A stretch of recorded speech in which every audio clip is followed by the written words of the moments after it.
Hi, I'm Simone. I am William. I'm Manchilagani Melee. My name is Brianna Curtis. I am a sister girl. I am transgender. And this is my voice. And this is my voice. And this is my voice. And this is my voice. I'm Kimball. I'm female and this is my voice. And I use it. It was important for me to find my voice, to really find myself as a part of my own gender affirmation. I feel like my voice is one of the main reasons I get misgendered. It really bothered me at first, especially on the phone, being misgendered.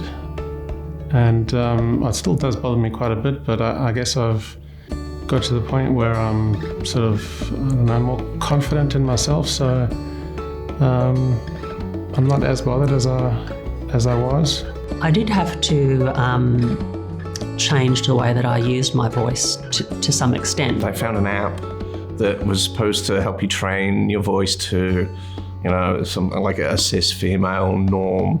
As I analysed it, I realised that what they were trying to achieve was largely impossible for a lot of people, and that it perpetuated this weird-ass having to hide thing. Prior to starting hormone therapy, I was a high soprano. I used to sing all the time, absolutely loved it. It's something that I've given up for that comfort in my life because it was a massive, massive thing for me personally to have a relationship with a voice that I felt reflected me. I gradually learned to accept this is how I am, this is how my voice sounds, and I have control over my body, my voice, my everything.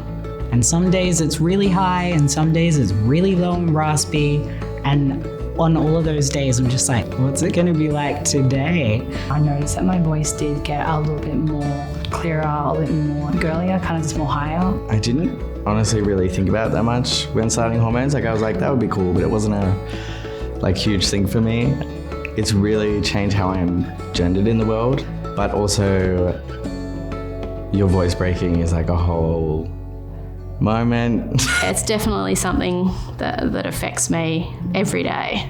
And I found that my voice would be the only thing that would out me to a degree. And I found that really hard. To me, it was very important because I didn't allow my voice to break, so it's always been naturally high. And I just knew from a young age who I was, as a sister girl. My voice changed when I started hormones pretty quickly. I'm a performer, so when I'm on stage, I feel like when I've got a character voice on it, it deepens naturally, but I struggle to find that, figure out how that can work for me in my daily life. More than anything, I've noticed I put on even more of, I guess you could call, an acted voice in my job as a teacher and also while working retail. When I went on hormones, it took forever for my voice to drop. I never thought it was ever going to drop, and I still thought it would be a lot deeper than it is by now. My voice has changed a lot in, ways. My voice has gone up and down.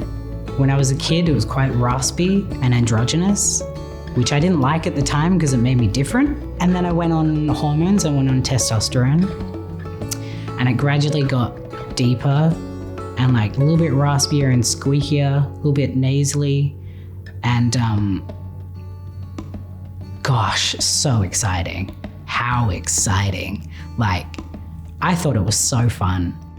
One of the ways I actually helped to actually recognize who I am in my own trans identity was podcasting with friends who are also trans women and actually figuring our own stories out. Why should it matter what our voices sound like? Women come in all shapes and sizes, so voices are going to match that.